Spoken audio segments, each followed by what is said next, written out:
Hi friends, welcome back to one more mini blog. ఈరోజు అయితే ఇంట్లోనే ఎగ్ నూడిల్స్ని హైజీనిక్గా ఎలా చేసుకోవాలని మీకు చూపిస్తాను. ఇప్పుడు ముందుగా వాటికి కావాల్సిన పదార్థాలు ఏంటో చూసుకుందాం.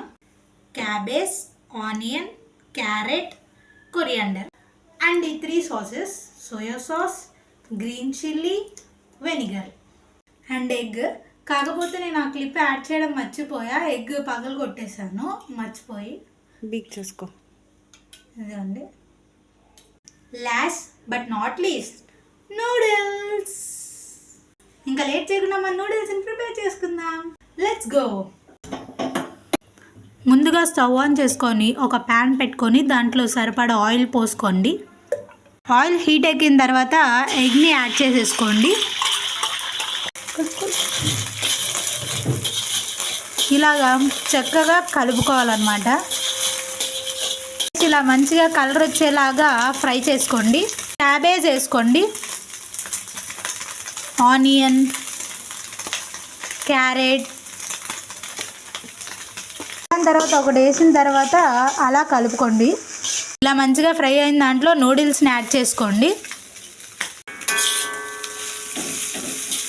ఇలా కలుపుకోండి. ఉప్పు, కారం, ధనియాల పొడి, స్టార్ మసాలా ఇవన్నీ యాడ్ చేసేసుకోండి. అందులో మిక్స్ చేసుకోండి. గైస్, నాకు కారం ఎక్కువ ఇష్టం కాబట్టి నేను కారం ఎక్కువ వేసుకున్నాను. మీరు కూడా మీకు ఎంత కావాలో అంత వేసుకోండి.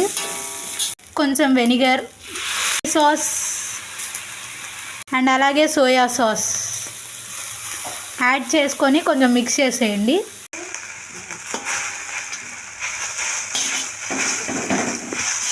లాస్ట్ అండ్ ఫైనల్లీ కొత్తిమీరతో గార్నిష్ చేసుకోండి. ఒకసారి కలిపేసుకొని బౌల్లోకి, ప్లేట్లోకి సర్వ్ చేసేసుకోవచ్చు. ఫైనల్లీ సర్వ్ చేసేసుకున్న ఆనియన్స్ కూడా యాడ్ చేసుకుంటున్నా పైన. ఇంకా ఫైనల్లీ తినేయడమే. మీ దగ్గర కెచప్ ఉంటే కెచప్ని యాడ్ చేసుకొని తినండి, చాలా టేస్టీగా ఉండిద్ది. సూపర్ గైస్, చాలా బాగుంది, మైండ్ బ్లోయింగ్. అమ్మ చెప్పిద్ది ఎలా ఉందో చూసేసి. Noodles super. ఇంత బాగా చేసినందుకు మా అక్కకి థ్యాంక్స్ చెప్పుకుంటున్నాను. Whole credit goes to my sister.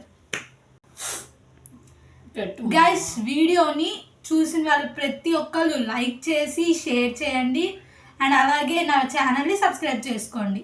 పక్కనే ఉన్న గంట బెల్లిని మాత్రం కొట్టడం మర్చిపోవద్దు.